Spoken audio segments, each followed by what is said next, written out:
Peace be to you.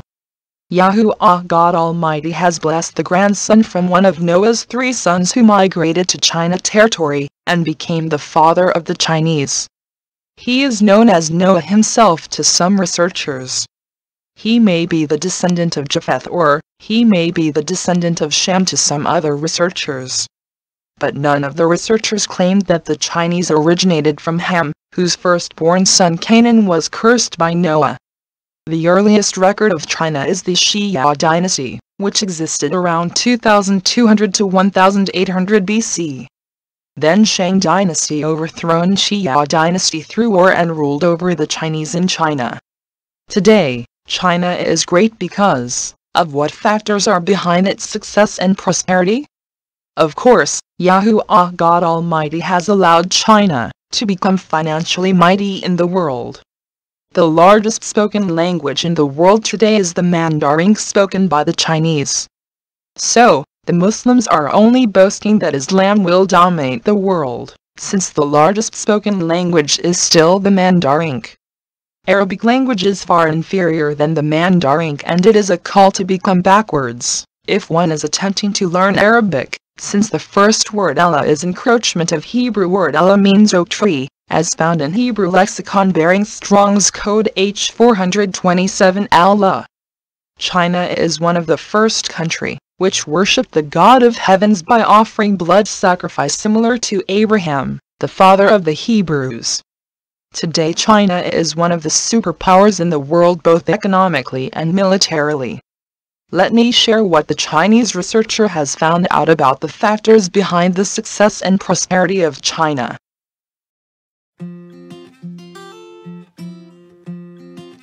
What has driven China's transformation? Hard work and genius unleashed under effective leadership and policies. Charity bestowed by developed countries. Plunder and exploitation of other territories in the manner of former Western colonizers. I was born shortly before China started reform and opening up 40 years ago, and I have lived the changes that followed. My father was a railway engineer and my mother a worker in a papermaking mill. The overriding memory I have of them is that they left home early and came home late. My 2 elder sisters did the same, leaving home at dawn to make it to school in time, and coming home when it was dark. This lasted for years before we went to university, one after another. We've had separate lives ever since, pursuing our individual dreams.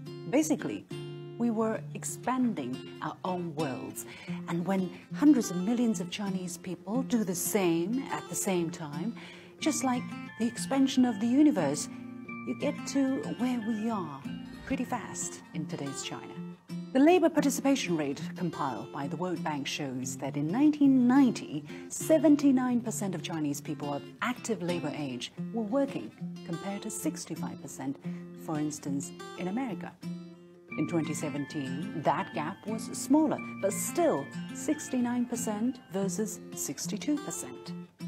For decades, we didn't have the luxury to enjoy life. We wanted to change ourselves desperately.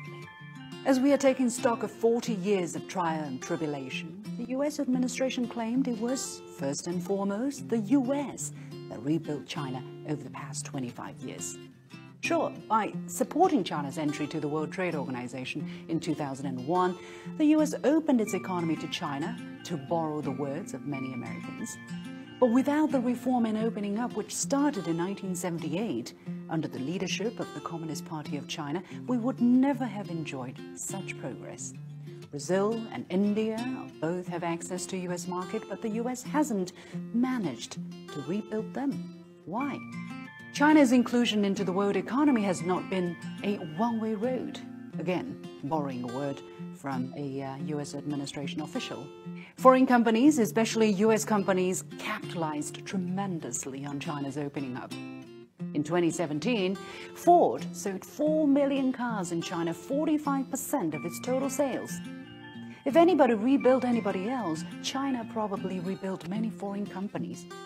Meanwhile, had China not produced affordable and quality goods for people around the world, for instance in America, Americans would not have enjoyed the same good life they have taken for granted for so long. It is worth noting that in the wake of China's WTO accession, US per capita GDP was about $44,000. By the end of 2017, it rose to almost 53,000, an increase of roughly 20%. Over the same period, inflation-adjusted manufacturing sector output in the US rose by more than 15%. In this sense, should we say China helped rebuild America? The correct way to put things really is US investment and engagement, or foreign investment and engagement, helped China's modernization at a time when China was already taking off after a century of humiliation, after the country had already adopted the right attitude towards growth and already prepared itself with a large and well-educated labor force. My family is just a small example of how that transformation took place. For the US to claim all the credit for it would be disrespectful, to say the least. 40 years of reform and opening up did not just transform our lives, but the lives of people around the world.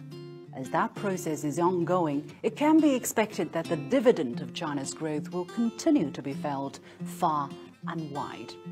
This will not be changed by the will of one person or one country unless they keep dreaming of a return to their own good old days.